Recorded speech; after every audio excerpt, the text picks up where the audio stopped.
Welcome to this episode of Uplifting News Sleep Aid Daily, where we read you good news to fall asleep to. Today is Monday, April 27th, 2020. Our uplifting stories include Belgian government pledges free masks for everyone, 6-year-old runs joke stand in British Columbia, and a 56-year-old man learns to write his name during the lockdown.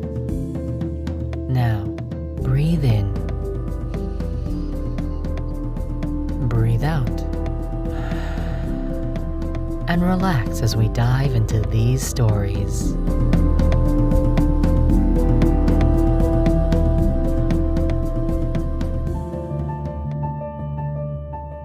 Our first story is from Euronews by Alicio Delana. Belgian government pledges free masks for everyone as part of its COVID-19 lockdown exit strategy. Every Belgian citizen will receive a free fabric mask as part of the exit strategy from the country's coronavirus lockdown, Belgian Prime Minister Sophie Wilmès announced on Friday. Haberdasheries and fabric stores will be the first businesses to open on May 4th, while other businesses will have to wait until May 11th. Also from May 4th, the use of protective masks will become mandatory on public transport for everybody above the age of 12. Wearing a comfortable fabric mask will play a key role in the deconfinement strategy, assured Wilmès during her press conference in Brussels, also recalling the importance of hand hygiene. Internal travel to the coast and Ardennes forests is set to restart on May 18th. On the same day, school classes will resume, starting from primary and secondary schools' final years. There will be a maximum of 10 students per class, while kindergartens may not reopen this academic year. Restaurants will start reopening from June 8th. However, mass events such as music festivals will not be allowed to take place until September. Wilmès said any of the restrictions could be immediately reimposed if the health situation worsens. The balance is fragile, the equation is complicated, and that is why we have to keep in mind that nothing is set in stone, she insisted. The number of people in intensive care units is decreasing in Belgium, but the health system remains strained. In this country of 1.5 million inhabitants, which counted more than 54,000 confirmed cases and nearly 7,000 deaths as of Saturday, the spread of COVID-19 has been slowed down, but the virus has not disappeared, Wilmès said.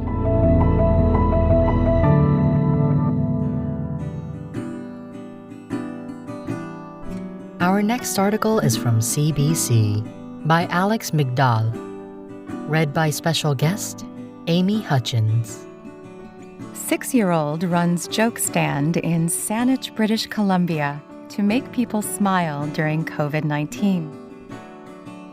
Callahan McLaughlin knows 16 jokes, or maybe 17, and if you stop by his stand in Saanich, British Columbia, the 6-year-old will toss one your way. "There's a lot of stress in the world," he said Thursday, "and I kind of want to get some smiles on people's faces." For the past week, the youngster has been running a joke stand at the end of his driveway on Penryn Street, offering free laughs to his neighbors and passers-by. Here's one for you. What's red, white, and blue? Wait for it. A sad candy cane. His mom, Kelsey McLaughlin, said Callahan was starting to miss interacting with neighborhood kids because of the COVID-19 pandemic. "I tried to find an idea where he could still be socially present in our community, but be distant at the same time," she said. McLaughlin had bought her son a kid-friendly joke book with one-liners, which he'd been practicing on his parents for 6 months. She decided those quips deserved an audience. Callahan opens his stand at 10 a.m. and manages about an hour of wisecracks before taking a 12-minute lunch break. His mom says it's closer to 90 minutes. He comes back for a second round in the afternoon. McLaughlin said the stand gets a fair bit of foot traffic since it's close to Cadboro Bay. "Most people at minimum give him a smile or wave," she said. "Several people do stop and ask to hear a joke, and typically reciprocate with one of their own." Callahan thought it was important to offer the service for free. I want people to save their money for other things, he said. Some people need the money for groceries now instead of jokes. Callahan said he hopes to keep the stand going for another 4 or 5 days. And although he has his mom to credit for the idea, he admits she's not the funniest person he knows. That title, he said, belongs to his dad.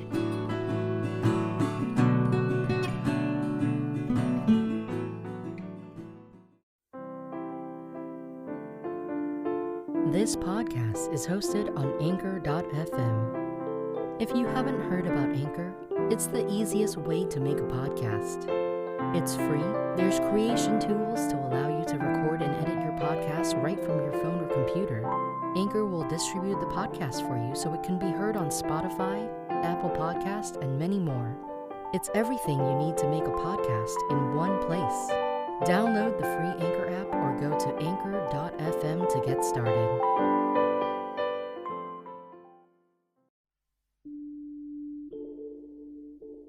Our last article is from National Public Radio by Sushmita Pathak. A 56-year-old finally learned to write his name because of a coronavirus lockdown. All of his life, 56-year-old Pratap Singh Bora has been sticking his thumb in ink to sign documents. He didn't go to school when he was a kid. Little did he know that he would learn to write his first words at a coronavirus lockdown center during a global pandemic. Bora is a construction laborer working in the North Indian state of Uttarakhand. He was returning to his native Nepal in late March when India announced a 3-week coronavirus lockdown. The government shut off public transport and sealed borders. Like tens of millions of migrant laborers across India, Bora was stuck. On April 10th, Indian authorities housed Bora and dozens of other stranded migrants in a school converted into a relief camp in the town of Tanakpur along the India-Nepal border. India has set up more than 20,000 camps across the country to provide food and shelter to poor people affected by the lockdown. But at the Tanakpur relief camp, residents get something extra, an opportunity to learn.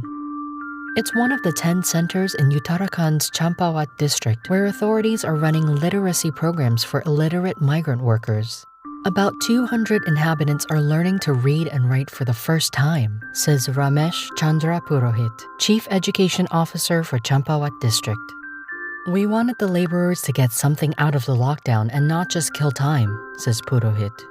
Purohit explains that Champawat sits on the Indo-Nepal border and sees a huge influx of poor, illiterate laborers. Bora was one of them. He came to India nearly 2 decades ago to find work and usually goes home twice a year to visit his family.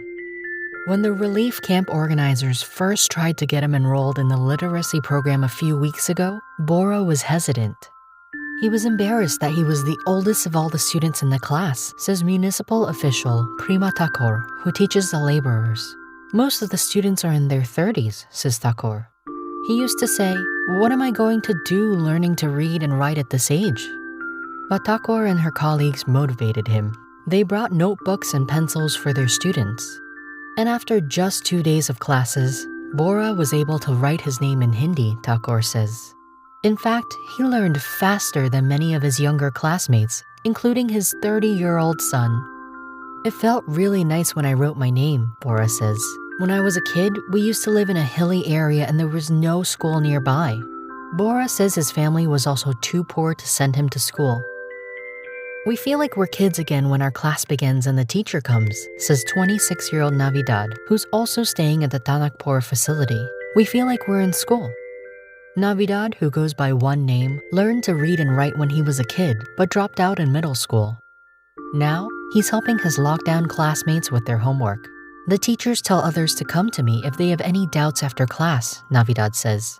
In addition to literacy programs, the relief camp also has yoga classes and an initiative to help the migrant workers quit tobacco, says Purohit.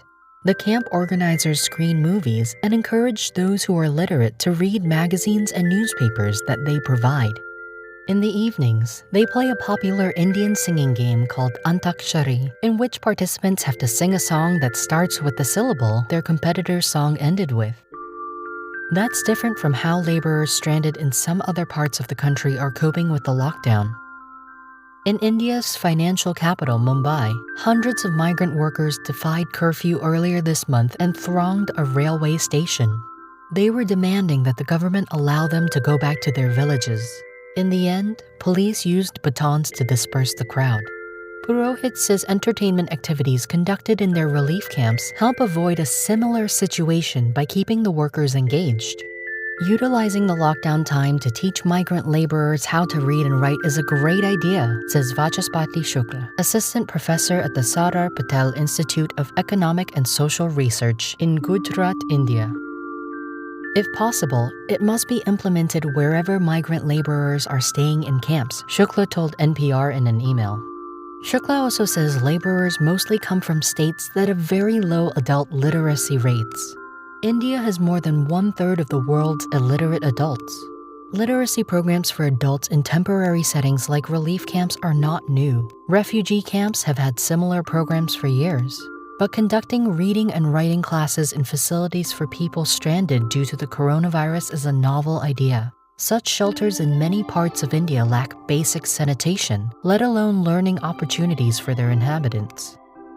Purohit says he and his colleagues are planning to conduct a short examination at the end of the lockdown for the laborers who've learned to read and write. Those who pass will be awarded a certificate as a sign of their achievement. He hopes they will continue to study after they leave. Thakur, the teacher, says she's observed personal growth in all of her students. She's now teaching them numbers and the English alphabet. One 19-year-old has already filled his notebook, she says. As for Bora, Thakur says he's become enthusiastic, and not just about studying, but also activities like singing and dancing. It's like the inner child in him is awake again.